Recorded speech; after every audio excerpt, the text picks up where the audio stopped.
Rome in the 1700s was a city of ceremony and shadow, faith and survival, marble streets and narrow alleys alive with noise and color. It was the seat of the Papal States, a magnet for pilgrims, artists, scholars, and travelers on the grand tour. By the early 18th century, the city carried more than 1,000 years of memory in its stones, even as new churches, squares, and monuments continued to reshape its skyline. In this video, I used modern AI tools to bring historic paintings, engravings, and prints to life, allowing us to shift perspective, change camera angles, and move through the same scenes in ways their original artists never could. These reconstructions help us step inside 18th century Rome and see the city as people of that time might have experienced it. First, I want to talk about the heart of Papal Rome. This view shows St. Peter's Square. By the 1700s, St. Peter's Square was already one of the most dramatic spaces in Europe.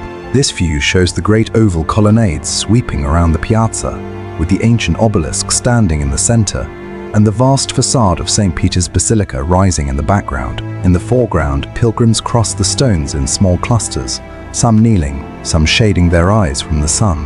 The air carries the sound of bells from the basilica and murmured prayers in many languages.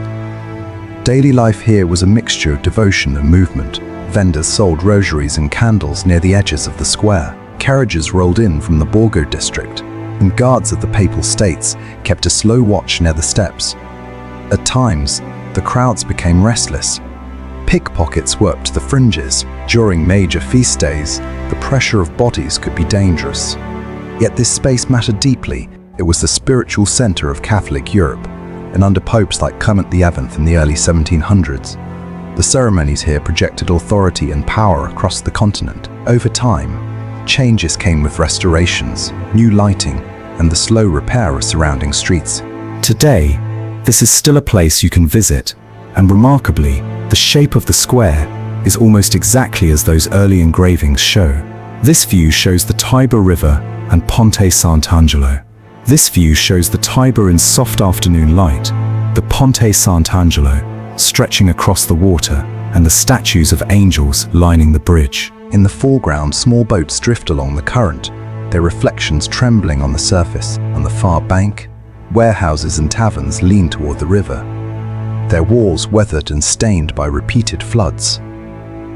By the 1700s, the Tiber was both a lifeline and a threat. Barges carried grain, timber, and stone into the city. Fishermen called out to one another, and the smell of damp wood and river silt hung in the air. But contemporary accounts describe sudden floods that swallowed entire streets, destroying homes and spreading disease. The bridge mattered as a route for pilgrims heading towards St. Peter's and as a symbol linking ancient Rome with the Christian city. Over time, embankments and engineering works slowly changed its surroundings, though the bridge itself survives today, still guarded by its sculpted angels. This view shows Piazza Navona. This view shows Piazza Navona as a long oval stage crowded with life. In the midground stands Bernini's Fountain of the Four Rivers, its marble figures twisting as water spills into the basin. Around it, cafes, workshops, and apartments rise in layers, their windows open to the street. Children run across the cobblestones, while street performers gather small circles of onlookers. By the 1700s, the piazza hosted markets, festivals, and winter fairs. The smell of roasted chestnuts, fresh bread, and livestock mixed with the chatter of merchants. Yet with crowds came friction. Arguments over prices, disputes between guilds, an occasional intervention from city officials broke the calm. Piazza Navona mattered as a social engine, a place where trade, spectacle, and identity met in one space. Later, regulations reshaped the market culture here, and some stalls were removed. Today, the piazza remains one of Rome's most recognizable spaces, still echoing the rhythm of its 18th century life. This view shows Campo dei Fiori Market. This view shows a more modest square, with canvas stalls spread across the foreground and baskets of fruit, herbs, and vegetables stacked in careful piles. By the 1700s, Campo dei Fiori was a working-class market center. Vendors shouted prices. Donkeys moved between carts, and the smell of fresh produce blended with smoke from nearby bakeries. Daily life here felt rougher than in the grand piazzas. Records suggest frequent petty thefts and disputes between traders. Policing was inconsistent, and justice could be swift and unforgiving. Still, the square mattered because it fed the city, supplying kitchens from palaces to small inns. Over time, buildings around the square were repaired and facades updated, but the essential role of the market endured. Today, Campo dei Fiori is still a market by day, linking the present to centuries of trade and routine. This view shows the Roman Forum. This view shows the Forum in a quieter, more haunting state than in ancient times. By the 1700s, many of its temples and basilicas lay half-buried, their columns rising from grass and earth. In the foreground, shepherds guide small flocks across the ruins, while in the background the broken arches of the Basilica of Maxentius cast long shadows. Travelers on the Grand Tour wrote about the silence here. The wind carried dust across fallen stones and the air felt heavy with memory. Yet the area also posed dangers, unstable walls, sudden collapses, and rumors of bandits hiding among the ruins. The Forum mattered as a powerful symbol of Rome's past. Artists sketched it. Scholars debated its history, and excavations slowly began in the later 18th century. Today, the site has been cleared and preserved, but these AI reconstructions remind us of the moment when nature and history briefly shared the same ground. This view shows the Spanish Steps and Trinidad dei Monti. This view shows the rising sweep of the Spanish Steps, completed in the 1720s, climbing toward the church of Trinidad dei Monti.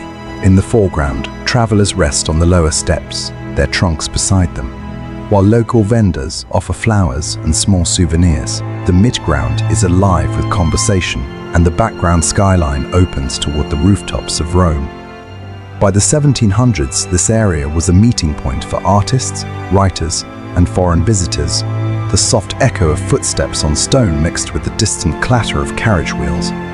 At times, the slopes became slick in rain, and the crowds along the steps could attract pickpockets. The steps mattered as a symbol of connection, linking one quarter of the city to another while also embodying the elegance of Baroque design. Over time, restorations protected the stone, and today the Spanish Steps remain one of Rome's most photographed spaces. This view shows the Trevi Fountain site under construction. This view shows the Trevi Fountain not as we know it today, but as a great architectural project taking shape in the mid-1700s. Scaffolding rises in the foreground, and stone blocks wait in neat stacks.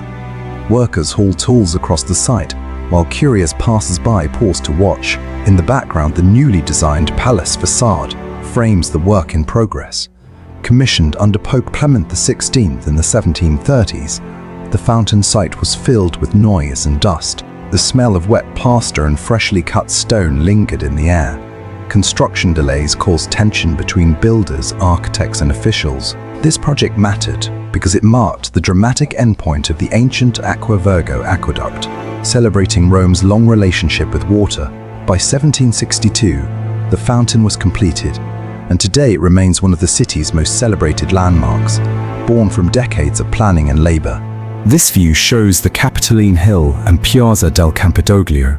This view shows the elegant geometry of Michelangelo's redesigned piazza atop the Capitoline Hill. The equestrian statue stands in the center, and in the foreground officials and clerks cross the square carrying documents.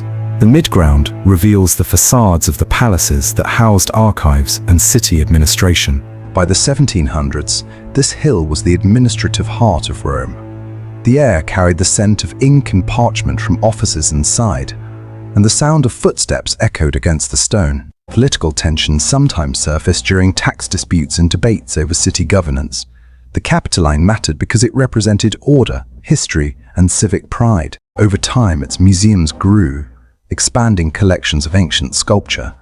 Today, visitors still walk this same square, tracing the layout that shaped Rome's public identity. This view shows Castel Sant'Angelo in the Borgo Quarter. This view shows Castel Sant'Angelo rising like a great stone drum beside the Tiber, with narrow streets of the Borgo Quarter spreading around its base.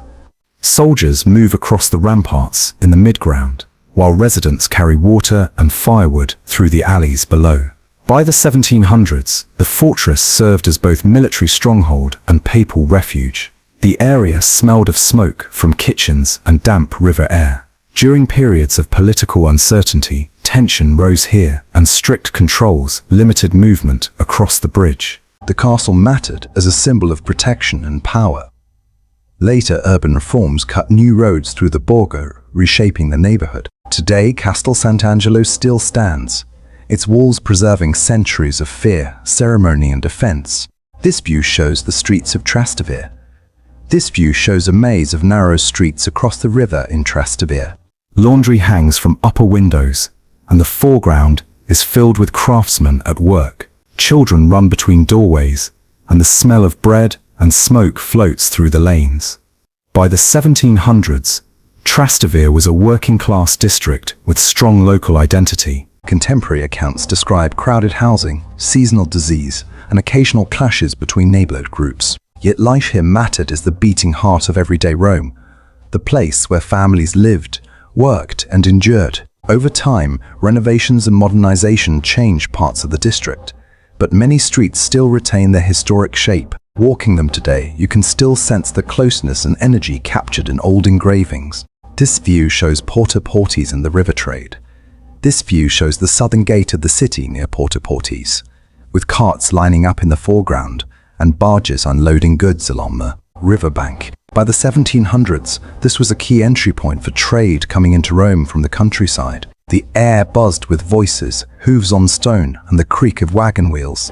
Customs officials inspected cargo, and tensions rose when taxes or shortages caused arguments. This zone mattered because it fueled Rome's economy, feeding markets and workshops across the city. Later, reforms and new roads altered traffic patterns here, but the memory of trade and movement still shapes the area today. As we move through these views of 18th century Rome, the past begins to feel closer than we expect. The stones, the streets, the sounds of daily life, all of it reminds us that the people who lived here faced hopes, worries, beauty and danger, not so different from our own. AI reconstruction allows us to step inside their world for a moment and see the city not as a distant ruin, but as a living place in motion. If there's another city, moment, or scene you'd like to see brought back to life like this, let me know in the comments. Again, thank you so much.